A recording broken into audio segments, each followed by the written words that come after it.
Put it in my mouth. It's not poison, right? No, it's not poison. I can understand what you're saying. Yeah, that's babel nut, dude. Babel nut.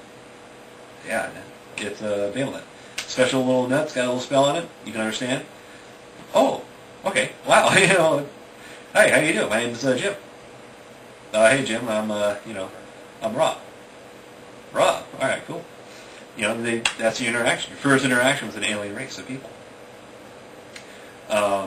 So like, all right, they get the point. All right. Oh, you know, they wanted something to trade. So like, well, they had a knife. And like, it was old, you know, just like regular old stabbing knife, you know, and had like a little ledge on it. It's like a decent little knife, you know, but it's like, you know, Jim was intended to, you know, defend himself with this thing, you know, and the guy was like, yeah, that's a pretty good knife, man.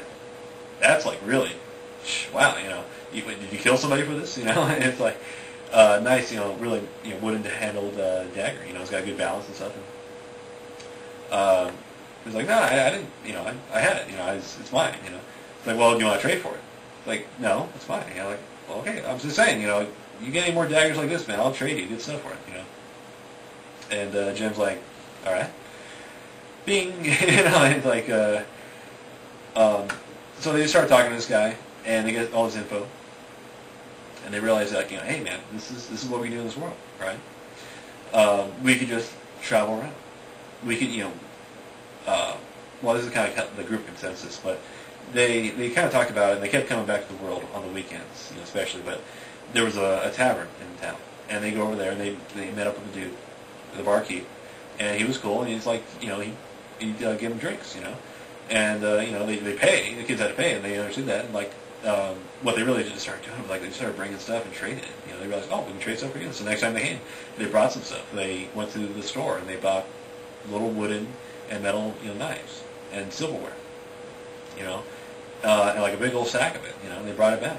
The guy was like, wow, cool, all right, this is, dude, you know, who did you rob? And like, we didn't rob anybody, you know, like, no, who did you rob to get this stuff, all right? This is good, you know, stuff, all right? Whose house did you rob? Anybody's, you know, everybody I know? And the kid's like, no, man, no, look, all right, we didn't rob anybody, all right, it's just stuff we have, you know, it's from where we're from. Like, what do you mean where you're from? You know, like, because look, you know the town policy. We don't like bandits, man. We don't like, you know, the thieves. You know, if that's the way you play. You know, this is stolen goods. Get the hell out of here. And he's like, no. It actually belongs to us. You know, we bought it. He's like, all right, you bought this stuff. Okay, and you're giving it away now. You got, you know, you need money. And they're like, well, yeah, man, we need money. We need cash. Hook us up. You know, just trade us, like, give us the coin you got. And then like some of this other stuff, you're like, you know, can I get that sword? And how much that sword costs? Or, well, then again, maybe I don't know how to use it. So, you know, but, you know, what do you say, man? And, you know, so that's what they did. They just like, all right, cool. We'll just trade stuff here. And it was real fishy, you know, but the shopkeeper was like, it was pretty dead town. You know, he needed to make some, you know, profit anyways.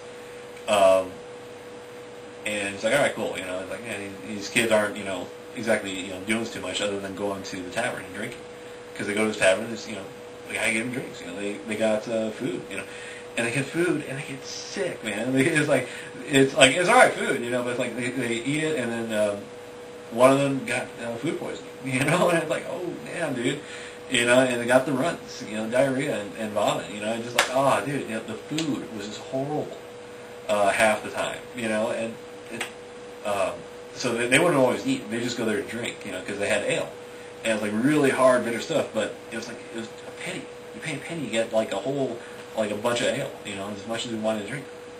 And you drink it, and you just like, you feel a little sick, but otherwise you're kind of, you know, you get a nice little buzz on, you know, like, all right, cool, you know. And they realize, well, let's just not overdo it. It's legitimate, you know, just, this is what they do on the weekends, you know, Friday, Saturday, you know, night. They just go over and drink, you know, hang out.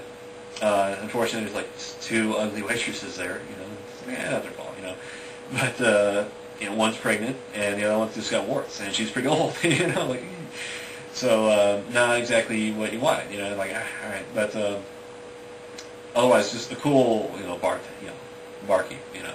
And he's this old guy, hairy guy, got all this, you know, hair and stuff, and he's like, you just kind of like almost a walrus of a guy, you know. And he just sits there and drinks, you know, and just says, "What's up?" you know. And he likes having people in there because now he has somebody to talk to. So then they just talk about stuff. And he's like, "Well, where are you boys from? You know, what's going on?" I'm like, "Well, we're just from another place, you know, over the hill and stuff, you know." "Well, which hill?" And it's like, "Well, the ones to like the west and stuff."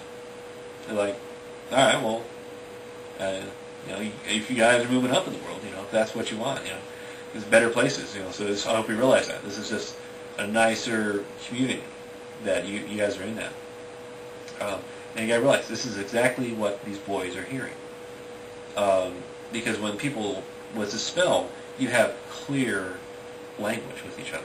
It's not full of expletives. It's not full of exaggerations. It's not full of like, you know, I mean, unless it's really purposely intended that way. And basically what happens is that you actually start learning the language with this spell. Because you, in a sense, are using it. Words are being replaced in your brain, and you're recognizing them, and you're understanding the sense and structure too of the way people would speak to each other. But in a sense, everybody's speaking the same, you know. But it's just what you understand. So you almost don't realize, because what the kids did as soon as they got the babel net, they went home, they watched Spanish TV, and they realized after a while, like, hey, we know Spanish, you know, and it was amazing, you know. And they tried those foreign films too. That's the same thing, you know, like watch enough of a foreign film, or enough foreign films, you know, but like it hadn't quite too much work, but it kind of worked, you know.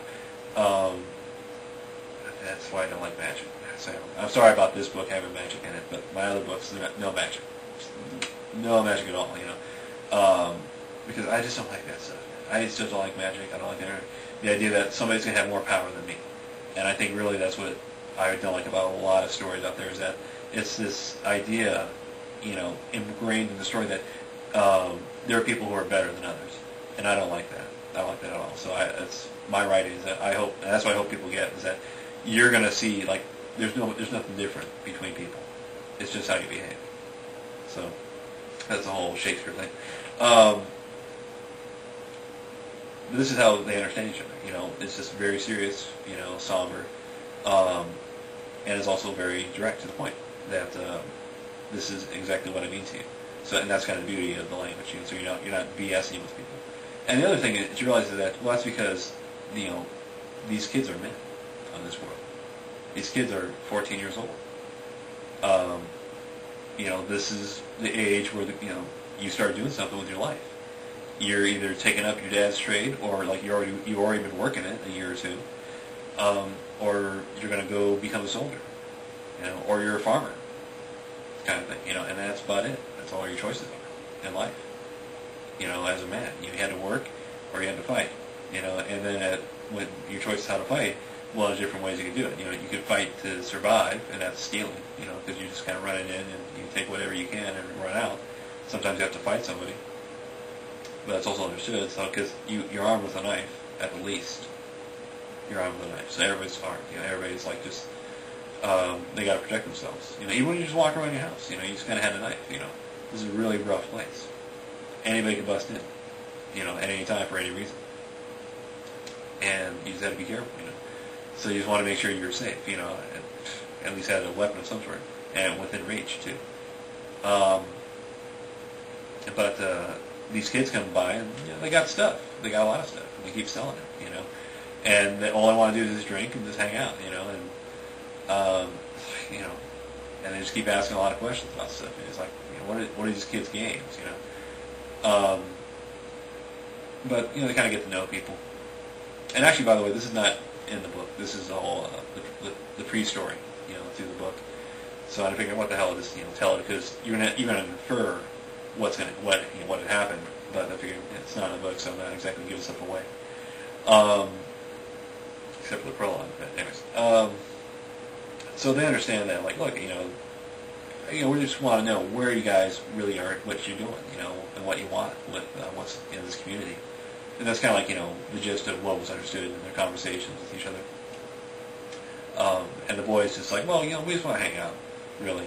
You know, you guys are cool. There's, you know, a couple people, farmers, workers, you know, they just come in and, you know, just hang out, drink, and it's a social place. So it's kind of like all they have, too. It's the only form of entertainment.